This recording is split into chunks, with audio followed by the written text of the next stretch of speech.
இந்த ஜூலை மாதம் 27ஆம் தேதி இந்த திங்கட்கிழமை இந்த காலையிலே இந்த வார்த்தை கேட்கிற என் அன்பு மகனே, என் அருமை மகளே, நீங்கள் ஆசீர்வதிக்கப்பட்டவர்கள். நீங்க நல்லா இருப்பீங்க, நல்லா இருப்பீங்க, ரொம்ப ரொம்ப நல்லா இருப்பீங்க.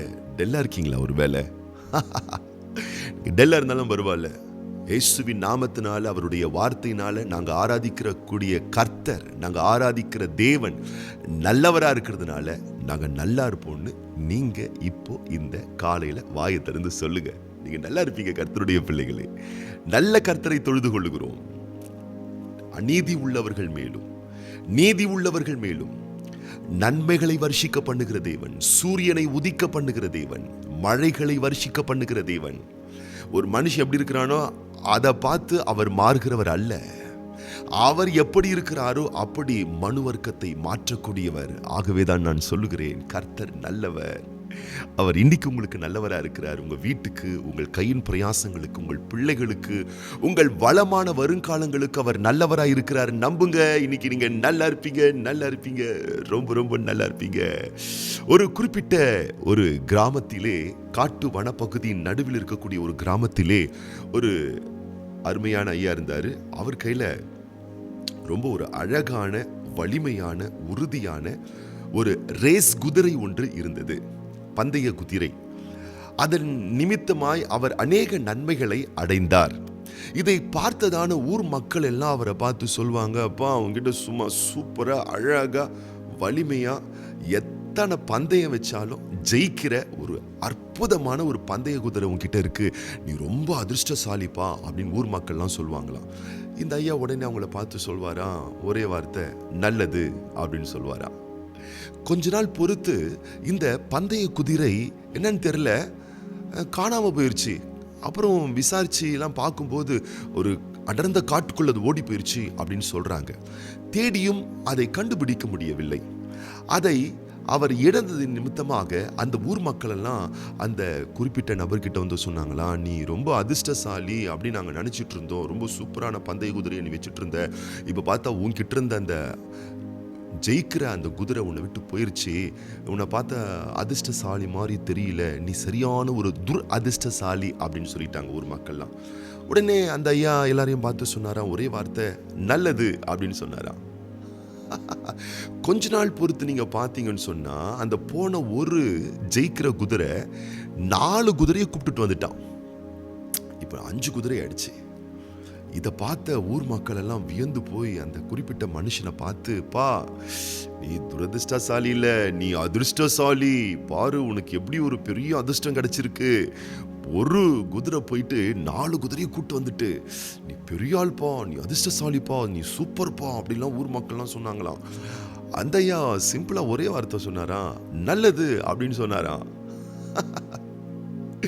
ஒரு முறை அவருடைய மகன், வாலிப பையன், அவனுடைய வேலை அலுவலகத்தில் அவன் வேலை செஞ்சுக்கிட்டு இருக்கான். வேலை செஞ்சுக்கிட்டு இருக்கும் பொழுது எதிர்பாராத விதமா தவறி கீழே விழுந்து அவனுடைய கால் உடைஞ்சு போச்சு. கால் உடைந்த நிலையில், பரிதாபமான ஒரு சூழ்நிலையில் படுத்த படுக்கையாக அவருடைய மகன் வீட்டிலே இருக்கிறான். பையனை பார்க்க வந்த ஊர் மக்கள் எல்லாம் அவரை அனுதாபப்பட்டு நலன் விசாரித்து அவங்க சொன்ன ஒரு வார்த்தை, என்னப்பா உன் பையனுக்கு போய் இப்படி ஆயிடுச்சப்பா, நீ ரொம்ப அதிர்ஷ்டசாலி நாங்கள் நினச்சிட்டு இருந்தோம், இப்படி ஒரு பாதகம் வந்துட்டே உன் பையனுக்கு, நீ அதிர்ஷ்டசாலி மாதிரி எங்களுக்கு தெரில, நீ சரியான துரதிர்ஷ்டசாலின்ற மாதிரி அந்த ஊர் மக்கள்லாம் சொல்லிட்டாங்க பாருங்களேன். இப்படி இந்த ஊர் மக்கள்லாம் சொன்ன உடனே பாருங்களேன், இவர் டென்ஷன் ஆகிடுவாரோ, ஒரு மாதிரி ஆயிடுவாரோன்ற மாதிரி நிறைய பேர் நினச்சாங்க. ஆனால் அந்த ஐயா ரொம்ப காமா, குவைட்டா, நல்லது அப்படின்னு சொல்லிட்டாரா. சில நாட்கள் பொறுத்து அந்த குறிப்பிட்ட ஊர்ல பெரிய ஒரு யுத்தம் நடக்க ஆரம்பிச்சுதான். அதனால யுத்த படையினர் ஒவ்வொரு வீடாக சென்று எந்தெந்த வீட்டிலலாம் வாலிபர்கள் இருக்கிறாங்களோ அவங்களெல்லாம் யுத்தத்துக்கு கூட்டு போயிட்டாங்களாம். இவங்க வீட்டுக்கு வந்து பார்த்தாங்க, இவங்க பையன், வாலிப பையன், கால் உடைஞ்சு வீட்டில் படுத்துக்கிட்டு இருக்கான். அவனை கூட்டு போல, பேசாம அந்த படையினர் போயிட்டாங்க.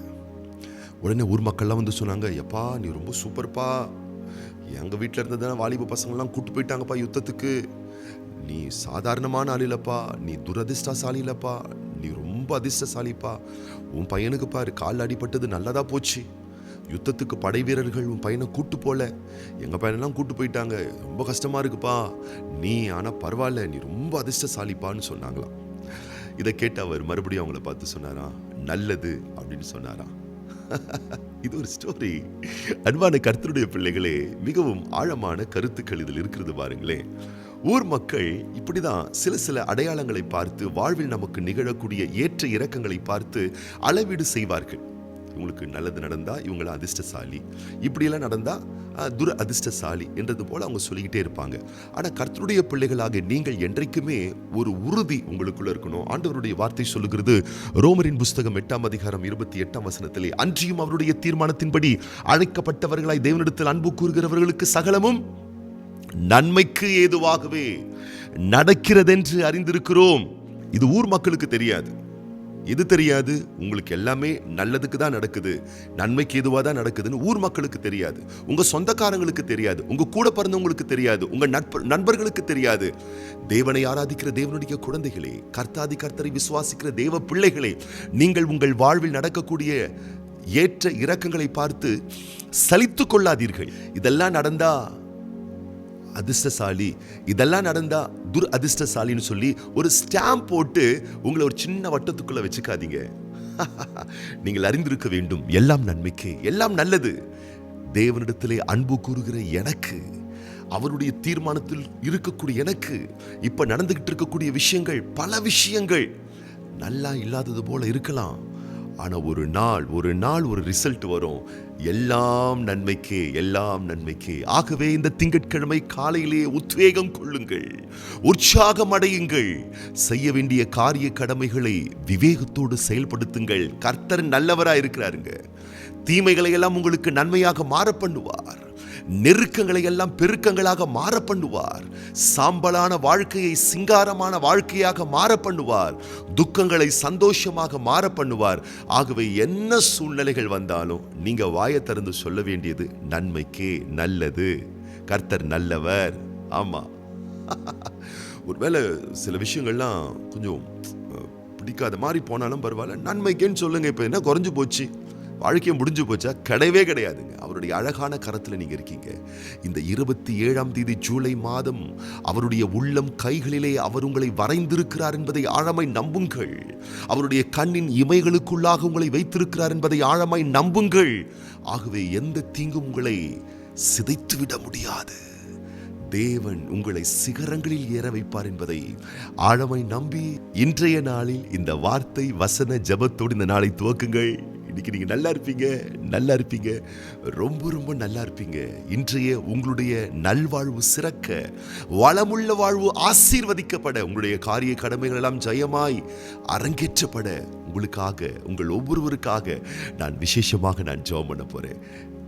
சேர்ந்து ஒருமனப்பட்டு நம்ம கண்களை மூடி ஜெபிக்கிற இதே நேரத்தில் இன்றைக்கு பிறந்தநாள் காண்கின்ற நம்முடைய அன்பு சகோதரர் ஆர் ஹேம்குமார், அன்பு சகோதரர் பி செல்வராஜன், அன்பு சகோதரி ஜே நிஷா, அன்பு மகள் ஷைனி சைமன், அன்பு மகள் எஸ் சஞ்சனா மற்றும் அன்பு மகள் லிடியா, மற்றும் இன்றைக்கு திருமண நாட்கள் காணக்கூடிய பிள்ளைகளுக்காக நம்ம ஜெபம் பண்ண போறோம். கண்களை மூடி நம்ம ஜெபம் பண்ணலாமா? எங்கள் பரிசுத்தமுள்ள தூய தகப்பனே, திருக்குமாரன் இயேசு கிறிஸ்துவின் நாமத்தினாலே உம்முடைய சமூகத்திலே வருகின்றோம். இந்த ஜூலை மாதம் 27ஆம் தேதி திங்கட்கிழமை இந்த காலையிலே இந்த வார்த்தை கேட்டுக்கொண்டிருக்கக்கூடிய ஒவ்வொரு பிள்ளைகளையும் வலக்கரம் நீட்டி தொட்டு நீர் தாமே ஆசீர்வதிப்பீராக ராஜா. இந்த நாள் நீர் உண்டு பண்ணிய நாள். உடைய பிள்ளைகள் களி கூர்ந்து மகிழ்ந்திருப்பார்களாக.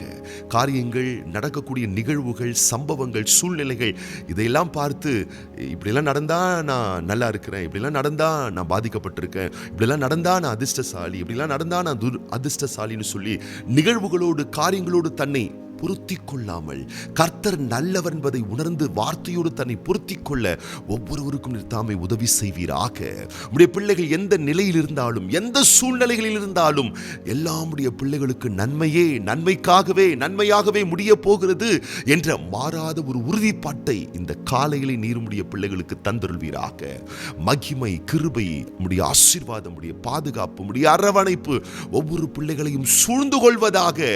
வார்த்தை கேட்டு ஜெப சுகத்தோடு இந்த நாளை துவக்குகிற ஒவ்வொரு பிள்ளைகளும் வாழ்ந்து சுகமாய் இருக்க நாங்கள் வாழ்த்துகிறோம் தகப்பனே. இன்றைய நாளிலே பிறந்த நாட்கள், திருமண ஆண்டுகள் காண்கின்ற ஒவ்வொரு பிள்ளைகளையும் உடைய நாமத்தை முன்னிட்டு நாங்கள் வாழ்த்துகிறோம், ஆசீர்வதிக்கிறோம். தேவன் அருளுகிற நித்திய நன்மைகளால் நீர் உம்முடைய பிள்ளைகளை நிரப்பி இந்த ஆண்டு முழுவதும் சகல சம்பூர்ண ஆசீர்வாதங்கள் பெற்று உம்முடைய வருகை வரும் மட்டும் இதுபோல் இன்னும் அநேக ஆனந்தமான சந்தோஷமான மகிழ்ச்சியான பிறந்த நாட்களை, திருமண ஆண்டுகளை உம்முடைய பிள்ளைகள் காண வேண்டும் என மனதார வாழ்த்தி ஆசீர்வதித்து ஒவ்வொரு விசேஷமான நாட்களை காணக்கூடிய பிள்ளைகளுக்கு நன்மைக்கே என்ற நலமான சத்தியத்தின் ஆசீர்வாதத்தை தந்து கனப்படுத்த வேண்டும் என ஒப்பு கொடுத்து ஆண்டவர் இயேசு கிறிஸ்துவின் ஆசீர்வதிக்கப்பட்ட நாமத்தினாலே ஒவ்வொரு பிள்ளைகளையும் மனதார வாழ்த்தி ஜெபிக்கிறோம் எங்கள் நல்ல பிதாவே, ஆமீன். நீங்க நல்லா இருப்பீங்க, நீங்க நல்லா இருப்பீங்க. நாளை காலை இதே நேரம் இதே வேளை நாம் மீண்டும் சந்திப்போம். நீங்க ரொம்ப ரொம்ப நல்லா இருப்பீங்க.